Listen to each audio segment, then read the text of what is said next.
एक दिवसीय दौरे पर अमेठी पहुंचे प्रभारी मंत्री गिरीश चंद्र यादव। कलेक्टर सभागार में प्रभारी मंत्री गिरीश चंद्र यादव ने आलाधिकारियों के साथ की समीक्षा बैठक में जिलाधिकारी राकेश मिश्रा समेत अमेठी पुलिस अधीक्षक सहित जिले के सभी आलाधिकारी रहे मौजूद।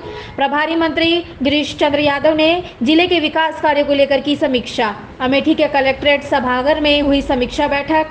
प्रभारी मंत्री गिरीश चंद्र यादव ने अखिलेश यादव पर कसा तंज। अमेठी से हंसराज की रिपोर्ट।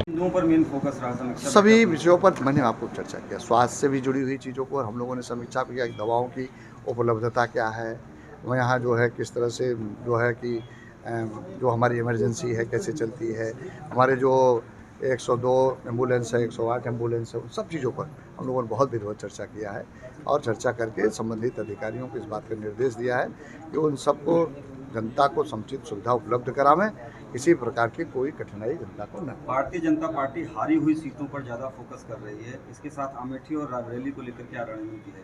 साहब, हम लोग तो अमेठी जीते हुए हैं और दोबारा जीतने भी जा रहे हैं। बिजली भी अमेठी जनपद में विकास कार्यों की समीक्षा बैठक हुई है। लॉ एंड ऑर्डर से भी जुड़ी हुई चीज़ों पर समीक्षा बैठक हुई है। जो हमारी केंद्र सरकार और प्रदेश सरकार की योजना चल रही, जन कल्याणकारी योजनाएं चल रही हैं, उन पर हम लोगों ने विधिवत जो है समीक्षा किया है।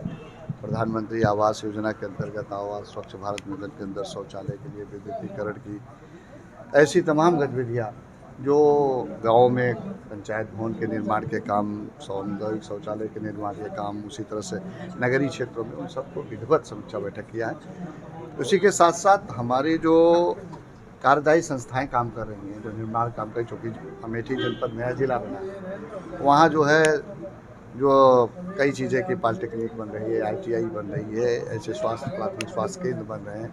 इन तमाम चीज़ों पर सब विधिवत चर्चाएँ हुई हैं, बात हुई है। संबंधित कार्यदायी संस्थाओं को इस बात का निर्देश दिया है कि समय सीमा के अंतर्गत उन कामों को पूरा करें, अतिशीघ्र गुणवत्ता युक्त काम करें और उसको जल्दी से जल्दी हैंडओवर करें, जिससे वो विभाग वहाँ क्रियाशील हो सके, काम कर सके। धान के लिए जिलाधिकारी महोदय को इस बात का हम लोगों ने निर्देश दिया है कि अगर इस प्रकार से कोई फर्जी अगर कोई FIR मिलती है, कोई बिजली विभाग कार्रवाई करेंगे तो हम उनके खिलाफ भी FIR दर्ज करवाएंगे। मंत्री जी, अखिलेश यादव ने कहा है कि जो है PDA अकेले उत्तर प्रदेश में भारतीय जनता पार्टी को हराएगा। अखिलेश यादव को जनता नकार चुकी है। उनके पास समाचार पत्रों में बनने के लिए और प्रिंट मीडिया, इलेक्ट्रॉनिक मीडिया में इस सब बातों को कहकर चर्चा में बनने के लिए और कुछ उनके पास बचा नहीं, क्योंकि अखिलेश यादव को कभी जनता का जनादेश नहीं मिला था। अखिलेश यादव 2012 में जब मुख्यमंत्री बने थे तो वरासत और विरासत के आधार पर मुख्यमंत्री बने थे, और वो अखिलेश यादव का अगर बयान देखेंगे तो उनका हास्यास्पद बयान है। कभी कहेंगे कि EVM दोषी है, कभी कहेंगे कि बैलेट से चुनाव होना चाहिए, कभी कहेंगे प्रशासन ने चुनाव जिता दिया। तो आप उनका बयान आप देखें, हर विषय पर उनकी नकारात्मक टिप्पणी रहती है। कभी भी किसी भी संस्था को वो आरोप लगाने में चूकते नहीं हैं। वो यही सबसे ज़्यादा उनके हताशा और निराशा का प्रतीक है। मैं आपको उदाहरण के रूप में बताना चाहता हूँ, जब वो मुख्यमंत्री थे 2012 से लेकर 2017 तक लोकसभा का चुनाव हुआ।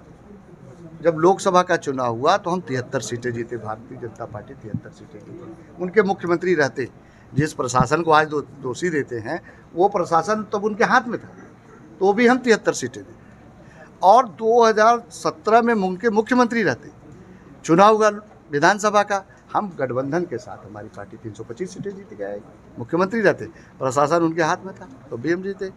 और उन्होंने 2019 में मोदी जी को रोकने के लिए बुआ बबुआ सब मिल गए, सारे लोगों को मिलाया, फिर भी हम 64 सीटें जीते। 2 बाद में लोकसभा की सीटें रामपुर और आजमगढ़ भी, हम जिसको अपना एक गढ़ मानते थे, वहाँ भी भाजपा ने फतह किया, वहाँ भी जीत हमने दर्ज किया जो है। और 2022 में कहे कि चाचा साथ नहीं थे, तो चाचा भी उनके आ गए थे, तो भी हम 2/3 बहुमत से चुनाव जीत गए। तो भारतीय जनता पार्टी को जनता का जो जनादेश है पूरे देश में और प्रदेश में, वो भारतीय जनता पार्टी के पक्ष में है, भारतीय जनता पार्टी के विचारधारा के पक्ष में है, और मोदी और योगी के नेतृत्व पर विश्वास कर रही जनता। इसलिए हमको लगातार जनता का जनादेश मिल रहा है। अखिलेश यादव को जनता लगातार नकार रही है। आने वाले दिनों में जो वो PDA का गठबंधन किए हैं, उससे कोई सफलता मिलने नहीं वाली है। PDA पूरा चकनाचूर हो जाएगा। उसका उदाहरण है मध्य प्रदेश में आप 5 सीटों पर गिड़गिड़ाते रह गए अखिलेश यादव, फिर भी कांग्रेस ने नहीं बात मानी, वहाँ अपना कैंडिडेट घोषित कर दिया। आने वाले चुनाव में आप देखेंगे कि उनका पीडीए पूरी तरह से ध्वस्त हो 5 जाएगा राज्यों और में पुनः देश में मोदी जी के नेतृत्व में सरकार बनेगी। 5 राज्यों में आपकी क्या स्थिति 5 है? राज्यों में भारतीय जनता पार्टी विजय फहराएगी। उत्तर प्रदेश में तो ड्राइवर